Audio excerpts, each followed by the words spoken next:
بسم اللہ الرحمن الرحیم۔ السلام علیکم، میرا نام ہے ماہر بابر اور اندھیرا ود ماہر میں آپ سب لوگوں کو خوش آمدید۔ جو کچھ آج آپ سننے جا رہے ہیں وہ محض ایک واقعہ نہیں، ایک سایہ ہے، اور اگر آپ کمزور دل ہیں تو اس داستان کو اکیلے نہ سنیں، کیونکہ اندھیرا یادداشت رکھتا ہے اور کبھی کبھی اندھیرا آپ کو خوف یاد کرا دیتا ہے۔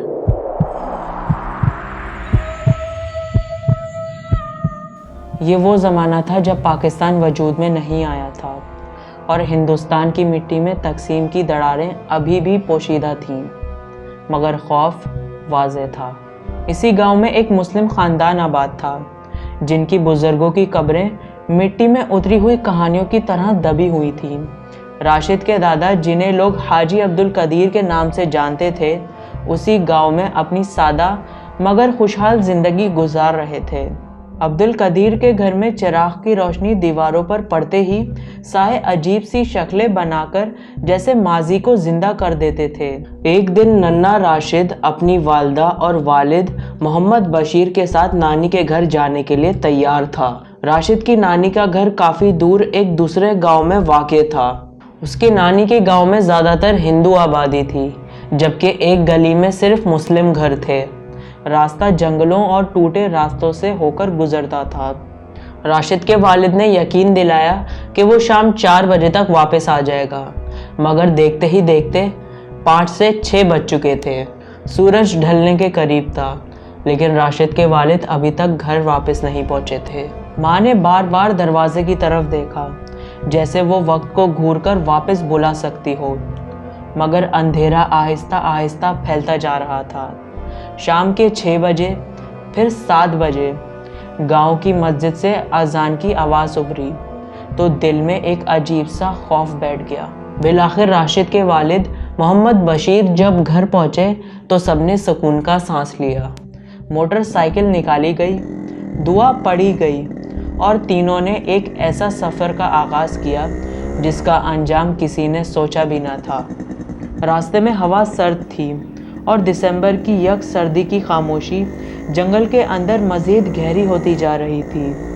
جب 30-35 کلومیٹر کا فاصلہ طے کر کے ایک موڑ پہ پہنچے تو 2 راستے ان کے سامنے تھے، ایک شاہراہ جو آبادی سے گزرتی تھی اور دوسرا راستہ جو گھنے جنگل کے بیچ سے سیدھا گاؤں کی طرف جاتا تھا۔ جنگل کا راستہ دن میں تھوڑا کم استعمال ہوتا تھا، مگر رات کے وقت وہاں سورج کی آخری کرن بھی نہیں پہنچتی تھی۔ محمد بشیر نے حساب لگایا کہ جنگل کا راستہ اختیار کرنے سے ہم جلدی پہنچ جائیں گے اور وقت بھی بچے گا۔ بیوی نے پریشانی کے عالم میں کہا، جو مناسب لگے وہی کریں، مگر دل کسی انجانے خوف سے کانپ رہا تھا۔ موٹر سائیکل کے بلب کی کمزور روشنی کے سہارے وہ جنگل میں داخل ہوئے، جہاں خاموشی چیخوں سے زیادہ خوفناک ہوتی ہے۔ درختوں کے سائے راستے پر جھک کر جیسے ان کو گن رہے تھے اور ہر موڑ پر دل کی دھڑکن تیز ہو رہی تھی۔ بچہ بار بار گردن موڑ کر ادھر ادھر دیکھتا تھا، جیسے کسی نامعلوم حرکت نے اس کی توجہ اپنی طرف کھینچ لی ہو۔ اسی لمحے سڑک کی دوسری طرف چلتی ہوئی ایک سفید پوش چیز کو دیکھا گیا، جس کا وجود اندھیرے میں چمک رہا تھا۔ وہ چیز کچھ فاصلے پر تھی، مگر اس چیز کا ساتھ قدم با قدم محسوس ہو رہا تھا، جیسے وہ اسی سفر کا حصہ ہو۔ بچے نے معصومیت میں اسے پرندہ سمجھا، کیونکہ اس کی ماں نے کبھی پریوں کی کہانی سنائی تھی۔ جب بچے نے اشارہ کیا تو ماں کا ہاتھ لرز گیا اور اس نے فوراً بچے کی آنکھوں پر ہاتھ رکھ دیا۔ اسی لمحے ماں سمجھ چکی تھی کہ جو ساتھ چل رہا ہے وہ اس دنیا کا نہیں ہے۔ موٹر سائیکل کی رفتار بڑھا دی گئی، مگر جنگل کے اندھیرے میں ہر رفتار کم محسوس ہوتی ہے۔ چند لمحوں بعد ایک زوردار آواز کے ساتھ پچھلا والا ٹائر پنچر ہو گیا اور سفر وہیں ٹھہر گیا۔ اسی ٹھہراؤ میں اندھیرا اور قریب آ گیا اور کہانی نے اپنا اصل چہرہ دکھانا شروع کر دیا۔ پنچر کی آواز گونجتے ہی جنگل کی خاموشی اور بھی بھاری ہو گئی، جیسے کسی نے اندھیرے کو چونکا دیا ہو۔ موٹر سائیکل ایک طرف کھڑی کی گئی اور ہیڈ لائٹ کی روشنی اب سیدھا جنگل کے اندر تک جا رہی تھی۔ محمد بشیر نے بیگ سے اوزار نکالے اور نہایت سکون کے ساتھ پنکچر بنانے بیٹھ گیا۔ ماں کے ہاتھ ٹارچ تھما دی گئی، مگر ان کی انگلیاں کانپ رہی تھیں جیسے خون جم سا گیا ہو۔ باپ نے گھبراہٹ محسوس کرتے ہوئے پوچھا، کیا ہوا؟ مگر ماں نے نظریں چرا کر خاموشی اختیار کر لی۔ بچہ اس دوران غیر معمولی طور پر خاموش تھا، جیسے اس کی توجہ کسی اور سمت میں کسی اور چیز نے کھینچ لی ہو۔ اچانک اس نے کہا کہ ابھی اس کے کان کے پاس سے بہت ٹھنڈی ہوا گزری ہے، جو عام ہوا جیسی نہیں تھی۔ اسی لمحے جنگل کے اندر سے چھن چھن کرتی پازیب اور چوڑیوں کی آواز ابھری۔ پورا جنگل خاموش تھا، نہ پرندوں کی بولنے کی آوازیں آ رہی تھیں، نہ پتے ہل رہے تھے، صرف وہ آوازیں تھیں۔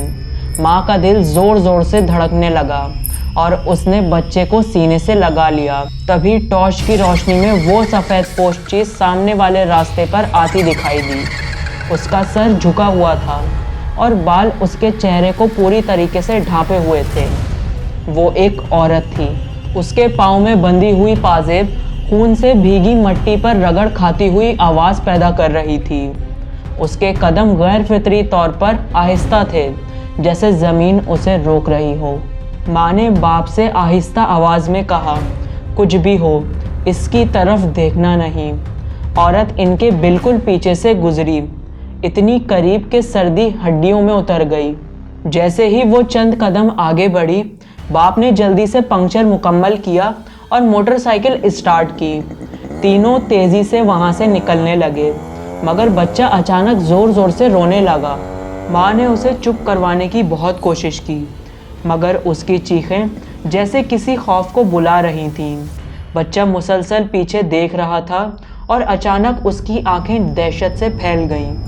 اس نے دیکھا کہ وہ عورت الٹی کھڑی ہے اور اس کی گردن آہستہ آہستہ گھوم رہی ہے۔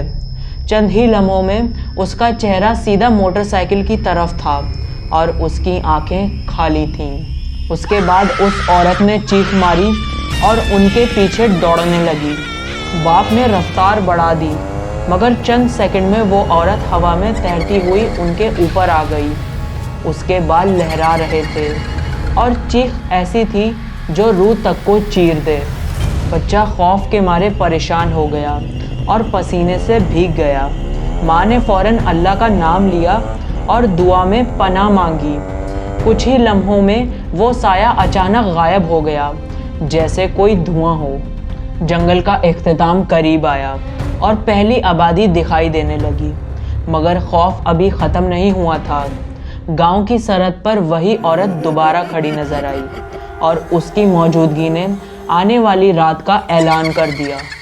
گاؤں کی حد پر کھڑی وہ عورت بالکل خاموش تھی، جیسے وقت اس کے ارد گرد رک گیا ہو اور باقی سب حرکت میں ہو۔ اس کے بال اب بھی چہرے پر گرے ہوئے تھے، مگر اس کے وجود سے اٹھتی ٹھنڈک صاف محسوس ہو رہی تھی۔ موٹر سائیکل جیسے ہی گاؤں کی سرحد کے قریب پہنچی، اس عورت کے ہونٹ ہلے اور اس نے ایک جملہ کہا۔ وہ جملہ مقامی زبان میں تھا، مگر وہ الفاظ ایسے تھے جو دل پر چوٹ کی طرح لگتے ہیں۔ اس نے کہا کہ تم میں سے کوئی بھی یہاں سے زندہ نہیں جائے گا، اور یہ کہتے ہی فضا بھاری ہو گئی۔ ان کے بیٹے کی آنکھوں سے آنسو بہنے لگے اور اس کے ہاتھ کانپنے لگے۔ ماں نے بچے کو اور مضبوطی سے لپٹا لیا اور مسلسل دعائیں پڑھنے لگی۔ چند لمحوں بعد وہ عورت دھوئے کی طرح غائب ہو گئی، مگر اس کا اثر باقی تھا۔ موٹر سائیکل پوری رفتار سے دوڑتی رہی اور کچھ دیر بعد وہ نانی کے گاؤں میں داخل ہو گئے۔ گھر پہنچنے کے بعد بھی بچے کا رونا بند نہیں ہو رہا تھا، جیسے خوف اس کے اندر بیٹھ چکا ہو۔ نانی نے پریشانی سے پوچھا کہ اتنی رات گئے کیوں آئے اور بچہ کیوں رو رہا ہے؟ ماں نے کانپتی ہوئی آواز میں جنگل میں پیش آنے والا سارا واقعہ بیان کر دیا۔ یہ سن کر گھر میں خاموشی چھا گئی اور ہر چہرے پر گھبراہٹ اور پریشانی نمایاں ہونے لگی۔ پڑوسن جو ان دونوں کی باتیں سن رہی تھیں، فوراً اپنے شوہر کو جا کر سارا واقعہ بتا دیا۔ اس کا شوہر بغیر وقت ضائع کیے قریبی مندر کی طرف دوڑا اور ایک پجاری کو وہاں سے لے آیا۔ پجاری نے بچے کو غور سے دیکھا، جیسے اس کے پاس یا اس کے قریب کوئی اور ہو۔ اس نے رائی کے دانوں سے ایک دائرہ بنایا اور ماں اور بچے کو اس کے اندر بٹھایا۔ اس کے بعد اس نے منتر پڑھا اور کچھ سفید دانے بچے کے اوپر پھینکے، اور پھر اس نے بچے کی جیب میں کچھ رکھا اور زور زور سے منتر پڑھنے لگا۔ چند لمحوں بعد بچے کا رونا رک گیا اور کمرے میں سکون اتر آیا۔ سب نے اطمینان کا سانس لیا اور رات کا کھانا کھا کر سونے کی تیاری کی۔ بچہ اپنی ماں کے ساتھ لیٹ گیا، مگر نیند جیسے اس سے دور بھاگ رہی تھی۔ آدھی رات کے قریب اس نے اپنے پاؤں پر کسی کے گدگدانے کا احساس ہوا۔ اس نے آنکھیں کھولیں تو وہی عورت اس کے پاس بیٹھی ہنس رہی تھی۔ اس کا چہرہ اب واضح تھا اور اس کی ہنسی میں درد اور جنون شامل تھا۔ بچے کی چیخ اتنی بلند تھی کہ پورا گھر جاگ اٹھا اور پڑوسی بھی آ گئے۔ ہر کوئی پوچھ رہا تھا کہ کیا ہوا، مگر بچہ بولنے کے قابل نہیں رہا تھا۔ وہی پجاری کو واپس بلایا گیا، مگر اس بار اس کے چہرے پر گہرا خوف واضح جھلک رہا تھا۔ اس نے سرخ سندور بچے کی پیشانی پر لگایا، جس سے چیخیں وقتی طور پر تھم گئیں، مگر سب جان گئے تھے کہ یہ اندھیرا ابھی پوری طرح ٹلا نہیں ہے۔ پجاری نے گہری سانس لے کر سب کو دیکھا اور آہستہ آواز میں کہا، یہ سایہ معمولی نہیں ہے۔ اس نے بتایا کہ یہ روح جنگل سے بچے کے ساتھ چلی آ رہی ہے اور اس کی طاقت منتر سے زیادہ ہے۔ اس نے قبول کیا کہ جو چیز اس نے بچے کے جیب میں رکھی تھی وہ بھی اسے روک نہ سکی۔ یہ سن کر ماں کی آنکھوں سے آنسو بہنے لگے اور وہ بچے کو سینے سے لگا کر بیٹھی رہیں۔ باپ نے ہمت کے ساتھ پوچھا کہ کیا اس کا کوئی حل ہے یا نہیں۔ پجاری نے سر جھکا لیا اور کہا کہ ابھی میرے پاس اس کا کوئی حل نہیں۔ اس نے خاص طور پر کہا کہ آج رات کوئی نہیں سوئے گا اور بچہ کبھی اکیلا نہیں رہے گا۔ سب نے مل کر بچے کے ارد گرد پہرا دیا، جیسے ایک قلعہ بن گیا ہو۔ رات آہستہ آہستہ گزری اور ہر سانس بھاری محسوس ہو رہی تھی۔ پجاری نے کہا کہ دن کی پہلی روشنی کے ساتھ اس سائے کی طاقت کمزور ہو جاتی ہے۔ سب نے سکون کا سانس لیا، مگر دلوں میں خوف کی آگ جلتی رہی۔ نانی کے گھر کام کرنے کے لیے ایک آیا رکھی گئی، جن کا نام کملا تھا۔ کملا اکثر جنگل میں لکڑیاں لینے جاتی تھیں۔ کملا بچے سے بہت محبت کرتی تھیں اور اس کے لیے ہمیشہ کچھ نہ کچھ لاتی تھیں۔ اسی دن وہ کسی کو بتائے بغیر جنگل میں لکڑیاں لینے چلی گئیں۔ دوپہر تک سب کچھ معمول کے مطابق رہا اور کوئی غیر معمولی بات سامنے نہ آئی۔ شام کے قریب بچہ گھر کے باہر بیٹھا تھا اور ماں اس کے قریب موجود تھی۔ گھر کی پرانی گھڑی نے 7 بجنے کا اعلان کیا اور فضا میں عجیب سی سنسنی پھیل گئی۔ اچانک سب کی نظر جنگل کی طرف گئی، جہاں سے کملا دوڑتی ہوئی آ رہی تھیں۔ ان کے بال بکھرے ہوئے تھے اور پاؤں سے خون بہہ رہا تھا، جیسے وہ پتھروں پر دوڑی ہوں۔ ماں نے گھبرا کر پوچھا کہ کہاں تھیں، مگر کملا نے کوئی جواب نہیں دیا۔ ان کی نظریں بچے پر جمی ہوئی تھیں اور چہرے پر عجیب سی سختی تھی۔ چند لمحوں بعد اچانک بجلی چلی گئی اور اندھیرا چھا گیا۔ اندھیرے میں کملا نے ایک دل دہلانے والی چیخ ماری اور جنگل کی طرف بھاگ گئی۔ بچہ خوف سے رونے لگا اور سب لوگ ان کے پیچھے دوڑ پڑے۔ اگرچہ کملا کی عمر زیادہ تھی، مگر وہ غیر معمولی رفتار سے دوڑ رہی تھیں۔ کئی گاؤں کے لوگوں نے انہیں پکڑنے کی کوشش کی، مگر وہ سب کو جھٹک دیتی تھیں۔ آخرکار ایک شخص نے کلاڑی سے ان کے پاؤں پر وار کیا، جس سے وہ لڑکھڑا گئیں۔ کئی لوگ مل کر انہیں قابو میں لے آئے اور بڑی مشکلوں سے گھر لے آئے۔